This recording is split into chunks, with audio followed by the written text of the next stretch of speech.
আসসালামু আলাইকুম প্রিয় প্রবাসী ভাই ও বোনেরা, সকলে কেমন আছেন? আশা করি ভালো।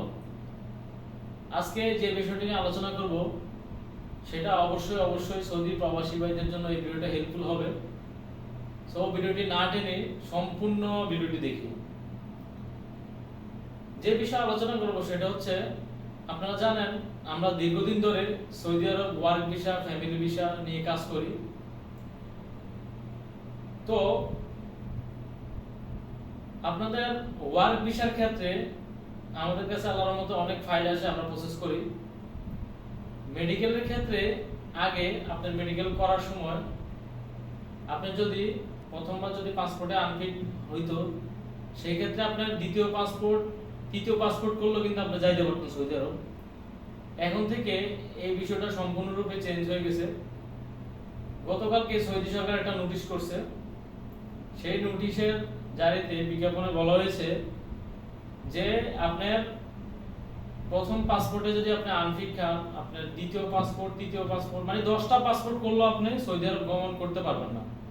এক কথায় হচ্ছে, আপনি যদি একবার সৌদি আরবের জন্য, সৌদি আরব মেডিকেল করার জন্য যদি একবার পাসপোর্ট আনফিট খান, তাহলে আর সৌদি আরবে আপনি ঢুকতে পারবেন না। তাহলে এখন থেকে সৌদির মেডিকেল করতে খুবই সতর্কতা অবলম্বন করতে হবে আমাদের।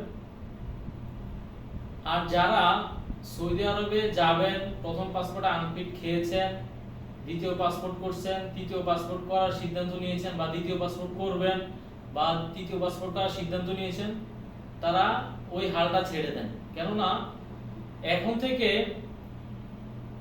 এই বার্তাটা আপনাদের কাছে পৌঁছানোর উদ্দেশ্য হচ্ছে, এখন থেকে আপনার টানা 10টা পাসপোর্ট করলে আপনি সৌদি আরবে ঢুকতে পারবেন না। আগে হচ্ছে আপনার, আমরা আমাদের একটা ভিডিওতে আছে মেডিকেলের, সেটা হচ্ছে আপনার প্রথম পাসপোর্টে আনফিট খেলে দ্বিতীয় পাসপোর্ট 5 বছর মেয়াদি করবেন, তৃতীয় পাসপোর্ট করবেন, এরপর আপনি ঢুকতে পারতেন। কিন্তু এখন থেকে সেই সুযোগটা সৌদি সরকার দিচ্ছে না। এখন থেকে প্রথম পাসপোর্ট আনফিট হলে তারপরে আর আপনি সৌদি আরব ঢুকতে পারবেন না। সো অন্যান্য কান্ট্রিতে আপনি ঢুকতে পারবেন, সমস্যা নাই। কিন্তু সৌদির ক্ষেত্রে আপনার এই নোটিশটা জারি হয়েছে যে সৌদি আরবে মেডিকেল আনফিট খেলে ঢুকতে পারবেন না। সেই ক্ষেত্রে আপনারা অবশ্যই আমাদের স্ক্রিনে হোয়াটসঅ্যাপ নাম্বার থাকবে, যোগাযোগ করবেন। আমরা ইনশাআল্লাহ যথেষ্ট দেওয়ার চেষ্টা করব। মেডিকেলের ক্ষেত্রে খুবই সতর্কতার সহিত মেডিকেল করতে হবে, সতর্কতা অবলম্বন করতে হবে।